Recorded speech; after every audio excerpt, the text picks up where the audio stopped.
after school program, yeah. They help us with our homework. Mm-hmm. And we finish our homework, we do like some activities to play games. You're learning math, but you're in a class where they speak English. Yeah. Right? So what was that like for you? Really hard. I was just staring at the teacher. What are your favorite things about the after school program?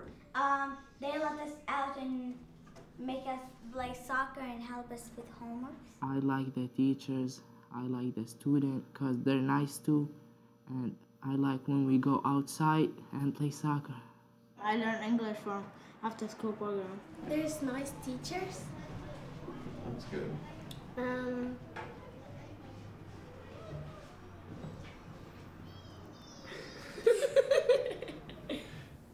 For a child who's been through trauma, the number one thing that can help is just recognition. So for our kids who have all been through the trauma, not only they've experienced in their home country, but the trauma of coming to a new country and trying to integrate, the number one thing we can do is just create a safe space that recognizes them. So that's always our goal at the end of the day. That's the biggest goal. Yeah. Yeah. Definitely.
We're going to perform some songs that we learned with Miss Marty.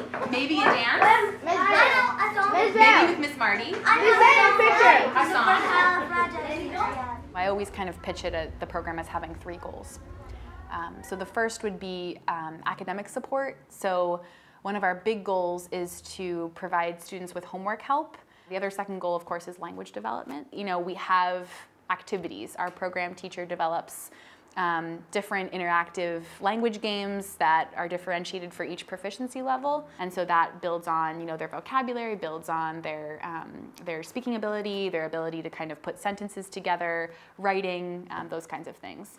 And the third goal would be socialization. Supercalifragilisticexpialidocious, even though the sound of it is something quite atrocious. If you say it's not, you'll always have precocious. Supercalifragilisticexpialidocious. I volunteer to work with refugee children, kindergarten through 5th grade, to learn English and for some acculturation lessons as well. Walk right in, sit right down, rumble, let your mind roll on. I put a lot of time in for the lesson plans, and even just a little bit of music that I do with the kids at the beginning of each after-school day. I mean, I put some time into thinking about not just the music part of it, but linguistically, what words, what language, what experiences can I put in that music to help their English. Here we go, really sassy. Everybody's talking about a new way of walking. Do you want to lose your mind? There'll be be a couple of days out of every 2 or 3 weeks where I leave the program thinking I made a difference today with this child. You know, we got through some math today, or we got through some English words that were new, or we really, that student felt very empowered and proud of themselves because they did something new and something difficult. So those are the best days. They don't happen all the time. Walk right in, sit right down, Rama, let your mind roll on. Okay, who's gonna do next? What's your name? Hasmatudo. And what's your name? Rama. All right. And what grade are you in? First grade. First grade. What do you like about your school? Math. You like math. You both like math. Do you like American food? No? What's your favorite kind of food? Banana. Bananas? You like eating bananas? Yeah? What about you, Rama? Banana. You also like bananas? Wow, you're very similar. Rama would come into the program last year and hide under the table. And that's pretty much what she did every day. This year she comes in, she volunteers for things. She has good days and bad days. I think there are days when she has a really hard time focusing, and I'd like to know why. But definitely she has grown and is willing to take more risks. Who helps you with homework in the after-school program? Who Teacher. helps you? Teacher. Teachers. Which ones? Do you remember their names? Miss Lily. All the time. That's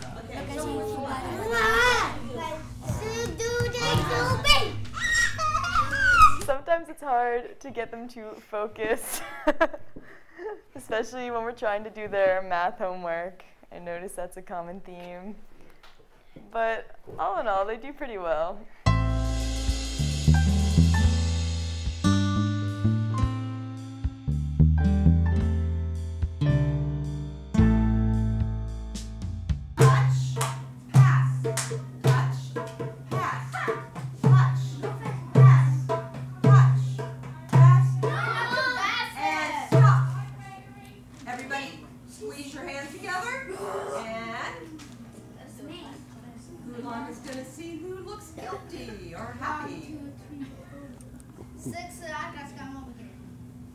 No speaking in Arabic.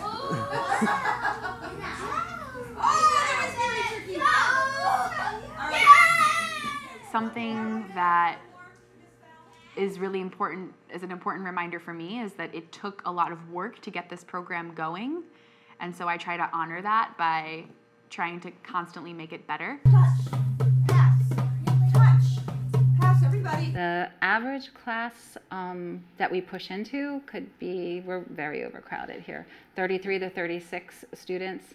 And the average ESOL class also, I think the smallest class we have is 12 this year and the largest is 19. Our largest population was coming from Syria, and then I would say Uganda. We have a lot of singles coming from Uganda who are LGBT. Also still bringing in a lot of Burmese and Bhutanese families. Touch.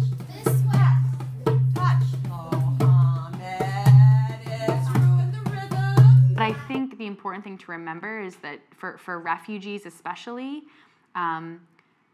they're just dealing with a lot of loss. And a huge piece of that is losing often unwillingly losing connection to home country and culture. I mean, it's like 1 in 4 kids is a non-Native American in our district. So it's more than likely that, 2/3 of your class are, second, first generation families here. We have a lot of folks who want to go back someday. A lot of people who eventually want to go back home. They don't feel this is a permanent relocation. Some people know.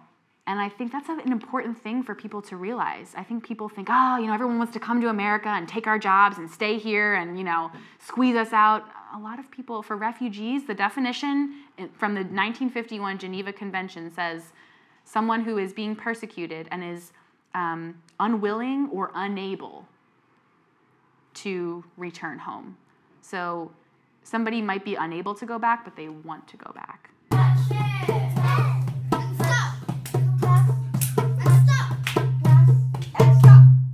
How do you think the students benefit from this after-school program? Well, I think it's a safe place for one thing. I think they know that, and by safe I mean they know they're accepted. They know that they can come in and be themselves. All right, so let's hear what people care about. Okay, Nora, your turn first then. Okay, ready? I care about watermelon. I care about homework. I care about Laptop. myself. Laptop. Myself. All right, Nori. Thank you. You guys. All right, so it's time for snack, kindergarten, and first grade. Thank you. I need you guys to wait. Okay. Let's see. Talk about the drama.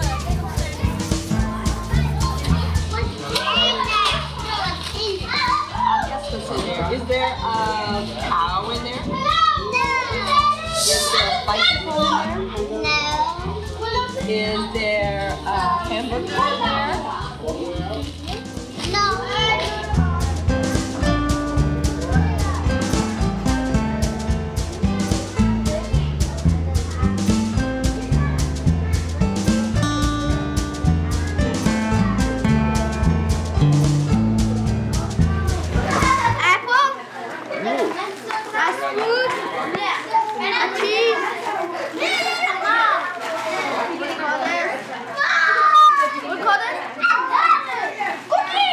Yogurt.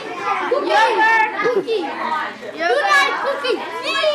I think of this as like a family, and yet they have different people there. So my hope is that they would feel like it's an environment that's safe for them, that, you know, it's kind of like their educational family or their learning family.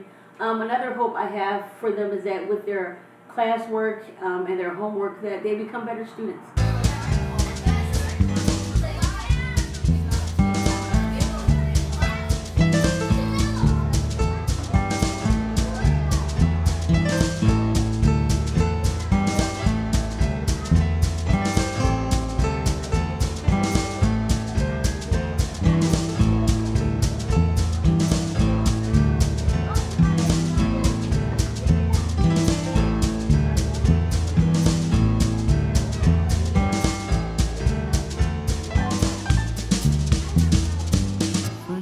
I live in Syria, and now there is a war in Syria, so we only came here for our studying, because like if I stayed there, there's no schools, no college and stuff, so we came here to study for school and college. Like, I want to make my dad and mom proud of me. Some of them were in refugee camps for 2 or 3 years. Some were born in a refugee camp, and some of them had good schooling in the refugee camp. Some had none. Some landed in a country where there was still yet another language they didn't know, so they didn't go to school at all. Some of the kids are still, you know, they experienced a lot of trauma, so they're dealing with that in their heads too. Culture's really different here. The foods, the smells, everything. There's a third grader named Ghulam, and even though sometimes he gives me a run for my money, and I have to count, like, you know, to 5 to get him to listen or do things sometimes, I feel as though he has improved, where he controls himself. And in the beginning of the program, you know, I would see him get angry, and he would just kind of explode. And now is that actually, I feel as though when I count to 5 or when I just say a word, he'll just say, oh, okay. All right, now, Ghulam, I'm gonna hold it. I'm gonna hold it and you draw, okay? When he would get angry before, I just saw a child that was upset and hurting. And now I feel as though he's able to look at others, and he likes harmony, he likes the peace that he sees. And I think he's kind of like a child of peace, even though he doesn't always give me a peaceful feeling. Hello, superhero Ghulam. 2 guys were having problems and they were fighting each other, but Ghulam came to me today and said, guess what? The 2 guys, they're now friends now. It was a big problem. Then he was upset for one friend, and they were like saying in front of everyone. And his friend told his friend that he don't want to be my friend. So breaking, fighting, be friends again. Yeah. That's why I thought. Mohammed is, they're from Iraq. He does not know, I don't think he knows Iraq very well. They left a while ago. They spent time in Jordan. They spent time in Syria, actually, at some point. Their father died. His father died before coming here. So single mom, 2 kids. She works really hard, works like night shift at Walmart. Well, I'm glad you guys are friends again. Better friends than enemies. Yeah. We've seen kids really struggling with how to control their emotions. And I think it's a really important reminder for people involved in refugee resettlement and immigration work that even though the first initial year is really important, the struggle continues for years after. How do you like America? Because, like, there's freedom, free things, like no wars or anything. Right. Because in my country, there was like, when you sleep in there, boom. One time they made it like so close and said, Wow.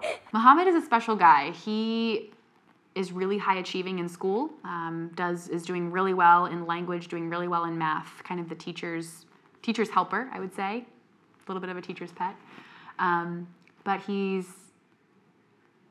there's some serious emotional stuff in there. And I think we're trying to figure out how to just support him and being able to talk about that and work through some of the stuff that he's feeling. All right, so we're going to write our rough drafts on this. What don't we do in here? Because we want it to be good, right? That's how we make our writing. Yes. I can make it. He's a really sharp kid, and I see him thinking really deeply. So it's going to be exciting to see where he goes.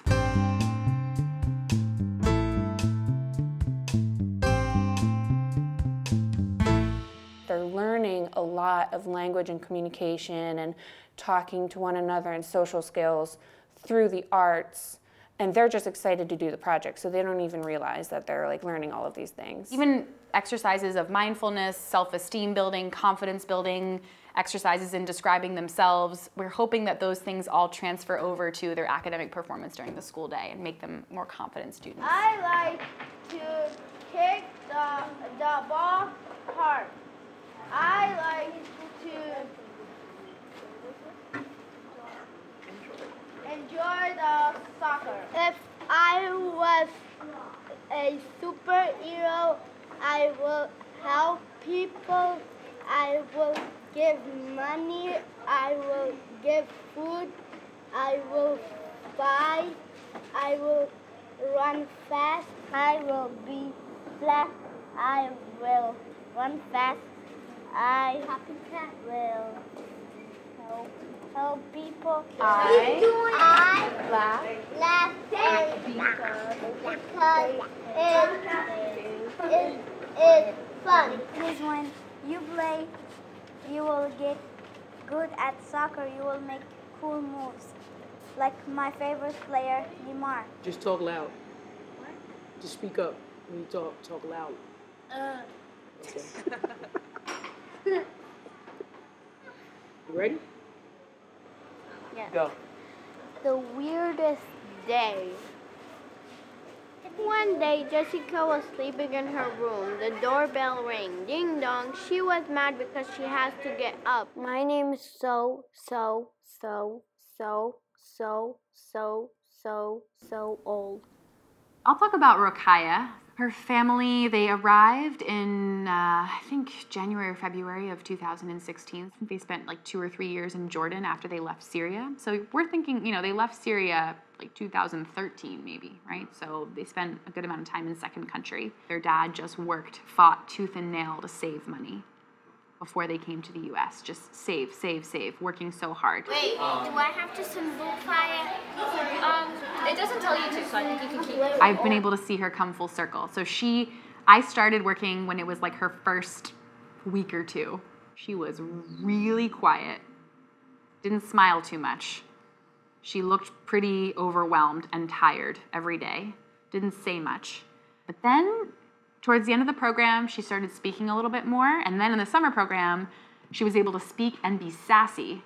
So I knew that she was feeling confident in English. And this year, she's still in ESOL classes, but she's just blossomed.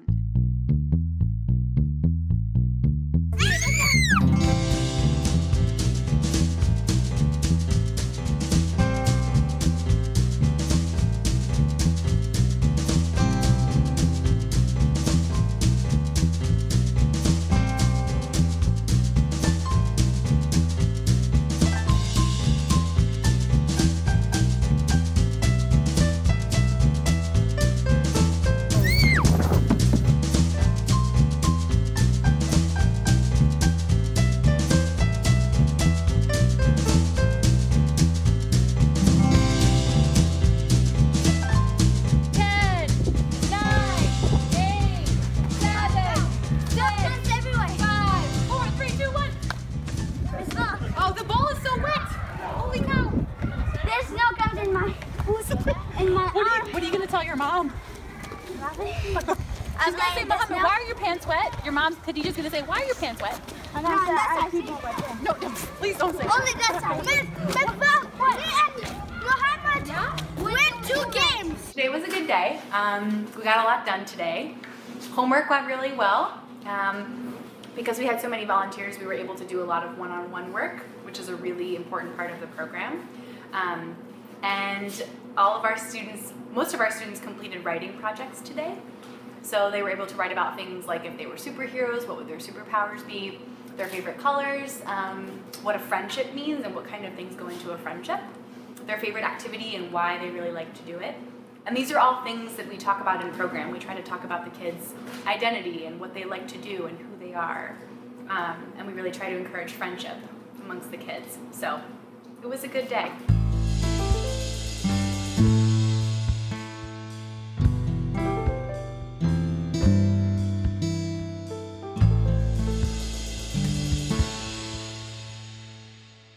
Our funding actually comes partly from the Department of Education, so it's not tied up with the same federal funds that come for resettlement and placement. So our kids will continue to be served through the summer and hopefully next fall.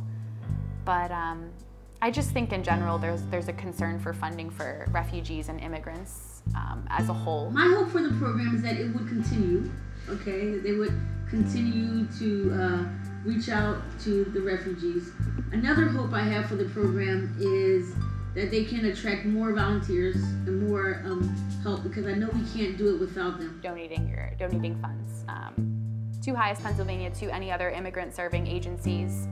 It's really important, probably more than ever. This cause is so important to me, and the kids are so much fun, and I love working with them, and I just really feel like I'm making a difference. You can't work with kids and not love them. You just can't, whether they're from, you know, Afghanistan or North Philly. After they're here about a year, maybe, and they start, like, again, like getting more integrated with maybe pop culture or feeling comfortable to share things from their own homes or cultures, they feel accepted. I love them. They're just like any other kids to me, you know, like refugee or not, they're just little kids. What do you want to be when you grow up? I want to be an engineer. I want to be a mechanic. A doctor. I want to be an animal doctor. I can be a mechanic, please. A what? Please. Police. A doctor or an artist. Okay. These two are my favorite thing in the world. Wow. What do you like about being a doctor? I don't know. Well, why is it your favorite thing, being a doctor? Because I like the colors like blue and white. Football. Football player? Yeah. What do you want to be when you grow up? Doctor. And art. Doctor Oh, and art. I'm the same. I'm the same. Do you have anything else you want to say? Thank you. All right, thank you.